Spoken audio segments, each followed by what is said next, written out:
What's going on, y'all? Lamar Gibbs with Thoughts of Redemption here. On my birthday, I really was thinking about what it means to magnify God. And I know not only for me, but maybe for many of you watching, you may hear that God is love and God is selfless and God is giving. And that concept of magnifying God can seem like really jarring to you. It seems so contrary to who God is because it seems like he's self-absorbed and he's all about himself. But I really started thinking about what it means to magnify God, and kind of to give you the definition. To magnify God means to make him great, like to big up the greatness of God. And, you know, when you think about that, it can, like I said, it can really seem that it's selfish or that it's self-centered. But because God is love and because God is a father and because God made us to be his children through Christ and to relate to him and to honor him, that magnification is not supposed to be seen in a self-centered light, but it's literally meant to help us to see God as he is and to know him as he is.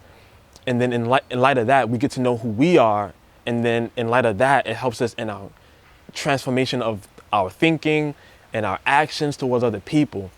And, you know, you may wonder, why is it that we have to magnify God?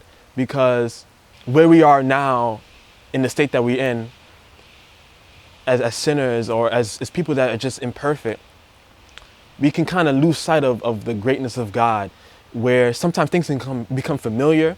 Any good thing can even become familiar and it becomes less in your eyes, or it can become regular to you. And so when you magnify God, it enhances your relationship in such a way where you can see God as with the greatness that he actually exists in. And then it impacts how you approach him. It impacts how you approach yourself because you bear the image of God. And then it impacts how you approach how to live life, how you serve other people. And so, you know, one of the ways that this kind of made me really think about magnifying God was, I'm a big fan of the band Snarky Puppy, and they're a jazz fusion band if you haven't heard of it. And so they had this song that they came out with in their album called Lingus. And Corey Henry was a member at the time, and he did a solo. And so I've listened to the solo. I've always loved the track. Every time I listen to it, it's fun. It's great to listen to it.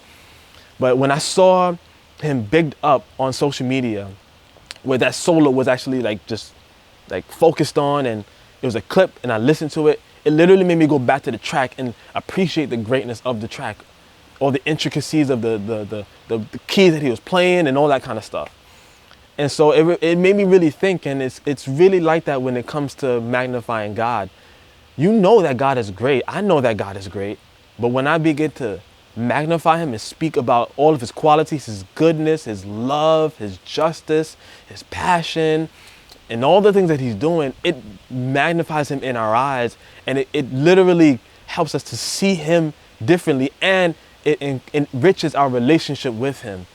And so I just want to encourage you to think about what it means to magnify God in your own life, and to really make it an intentional effort to magnify him, to learn about him in the Bible, and to read it, to study it, to think about it, to meditate on what he's done in your life, and literally magnify him. If you're sitting here today and you haven't prayed, you haven't spent time with God, take off this computer, take off this phone, wherever you're listening to this on, and just magnify him and see what it really means and what it really feels like to deepen this relationship with the God of the universe that created you, that loves you, and desires this selfless, life-giving relationship with you. Because when he called you to magnify himself, he didn't just call you to big up himself just because it inflates his ego. It enhances your time with him, and it enhances who you are. And God is the only being that you can big up, and it blesses you. Because that's just how great he is. That's just how good he is. So I just want to leave you with that and encourage you with that. Once again, as I always encourage you here at Thoughts of Redemption, celebrate the process of thought and God's hand in it. God bless you.